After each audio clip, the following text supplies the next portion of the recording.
फिलहाल बहुत शुक्रिया आपका जुड़ने के लिए और इन तमाम जानकारियों के लिए भी। नेपाल अपने इतिहास के सबसे बुरे दौर से गुजर रहा है। नेपाल में सोशल मीडिया बैन और भ्रष्टाचार के खिलाफ जारी आंदोलन का आज तीसरा दिन है। आज भी नेपाल की सड़कों पर हिंसा और आगजनी देखने को मिल रही है। बता दें कि मंगलवार की रात से ही नेपाल में सड़कों पर सेना तैनात कर दी गई, बावजूद प्रदर्शनकारियों का गुस्सा उफान पर है।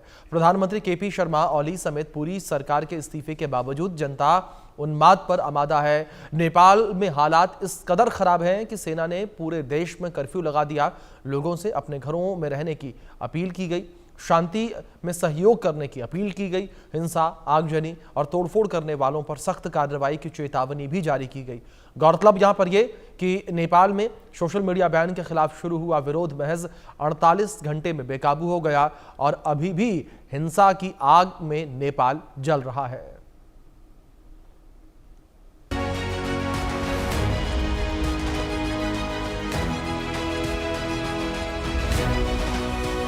नेपाल में आग ही आग, संसद, पीएम, राष्ट्रपति भवन खाक, सोशल मीडिया पर घमासान, नेपाल में तूफान, नेपाल में पीएम ओली का इस्तीफा। अब क्या जल रहा है नेपाल। सेना ने संभाली कमान। अपने प्राकृतिक सौंदर्य और बौद्ध विरासत के लिए मशहूर पड़ोसी मुल्क नेपाल एक बार फिर प्रदर्शन की आग में धधक रहा है। नेपाल की चोटियों से घिरे, हिमालय की चोटियों से घिरे नेपाल में इन दिनों गुस्से का लावा उबल रहा है। नेपाल में सोशल मीडिया बैन और भ्रष्टाचार के खिलाफ जारी आंदोलन के तीसरे दिन भी नेपाल की सड़कों पर हिंसा और आगजनी देखने को मिली।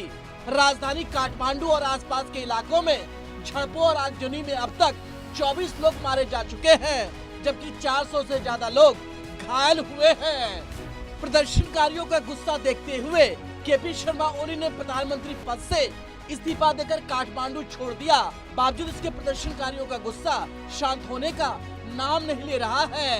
आपको बता दें कि हिंसक प्रदर्शन को रोकने के लिए सेना ने मंगलवार रात 10 बजे से पूरे देश का कंट्रोल अपने हाथों में ले लिया है। नेपाली सेना का कहना है कि मुश्किल समय का फायदा उठाकर कुछ उपद्रवी आम लोगों और सरकारी प्रॉपर्टी को नुकसान पहुंचा रहे हैं। लूटपाट और आग लगाने जैसी हरकतें हो रही हैं। ऐसी गतिविधियां बंद होनी चाहिए। नेपाल अपने इतिहास के सबसे बुरे दौर से गुजर रहा है। संसद भवन से लेकर सुप्रीम कोर्ट तक को छात्रों ने घेर लिया। नेपाल में सोशल मीडिया बैन के खिलाफ भड़का विद्रोह महज 2 दिनों में ही अभूतपूर्व राजनीतिक संकट और हिंसा में बदल गया। राष्ट्रपति के निजी आवास तक भीड़ का पहुंच जाना, संसद को आग के हवाले कर देना और प्रधानमंत्री ओली समेत कई मंत्रियों का इस्तीफा देना इस बात का सबूत है कि हालात सामान्य विरोध से कहीं आगे निकल चुके हैं। युवाओं में एक ऐसा आक्रोश है जिसने सत्ता की बुनियाद को हिला दिया है और नेपाल की अस्थिर राजनीति को फिर कटघरे में खड़ा कर दिया है। नेपाल की राजनीति अस्थिरता के ऐसे दलदल में फंसी है। नेपाल को दुनिया का सबसे अस्थिर देश कहा जाता है। इस छोटे से देश ने महज 17 साल में 14 प्रधानमंत्रियों को आते जाते देखा है। आज राजधानी काठमांडू की सड़कों पर धुआं, पत्थरबाजी और सत्ता विरोधी नारों की गूंज है। सरकार के सोशल मीडिया बैन फैसले के खिलाफ वहां के युवा उग्र प्रदर्शन कर रहे हैं, जिसे जेनजी आंदोलन का नाम दिया गया है। अब आइए हम आपको प्रदर्शनकारी की मुख्य मांगे भी बता देते हैं। नेपाल में जेनजी की मांग है कि मौजूदा संसद को भंग किया जाए, भ्रष्टाचार मुक्त अंतरिम सरकार की स्थापना की जाए, शासन की जवाबदेही और आर्थिक समानता भी प्रदर्शनकारियों की मुख्य मांगों में से एक है। इसके अलावा प्रदर्शनकारी नेपाल में भ्रष्टाचार रोकने के लिए एंटी करप्शन बॉडी की स्थापना भी चाहते हैं। जेनजी प्रदर्शनकारियों पर गोली चलाने वाले पुलिसकर्मियों पर एक्शन लेने की मांग पर भी अड़े हुए हैं। नेपाल में हिंसा के पहले दिन काठमांडू की सड़कों पर जुटी भीड़ संसद भवन में घुस गई, पुलिस से भिड़ंत हुई और कई शहरों में आगजनी तक फैल गई। हालात बेकाबू होते ही गृह मंत्री ने इस्तीफा दिया और रात में सरकार ने सोशल मीडिया बैन हटाने का ऐलान कर दिया। लेकिन दूसरे दिन हालात और भी बिगड़ गए।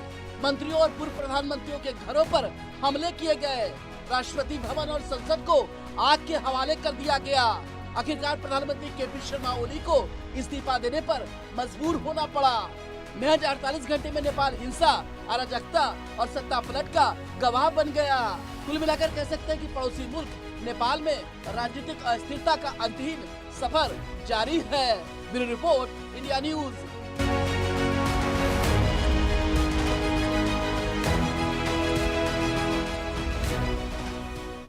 नेपाल में सोशल मीडिया पर लगाए गए अस्थायी प्रतिबंध का असर केवल देश के भीतर ही नहीं बल्कि विदेशों में भी देखने को मिल रहा है। नेपाली मूल के लोगों पर भी साफ तौर पर दिखा। ओडिशा के अलग अलग जिलों में बसे नेपाली नागरिकों ने इस फैसले पर गहरी नाराजगी जाहिर की है और सरकार के गिरने को जनता की जीत बताया। हमारे संवाददाता अक्षय महाराणा ने लोगों से बातचीत की। आप रिपोर्ट देखिए। नेपाल में अब तनाव चल रहा है और सरकार गिर भी चुकी है और इसमें अब भारत में रहने वाले जो नेपाली समाज के लोग हैं, गोरखा समाज के लोग हैं, वो क्या सोचते हैं, क्या उनके कहना है, सीधे बातचीत करने के लिए हमारे साथ कुछ लोग हैं, उनके साथ बातचीत करेंगे। क्या नाम है आपका सर? मेरा नाम गणेश बहादुर सुनार है।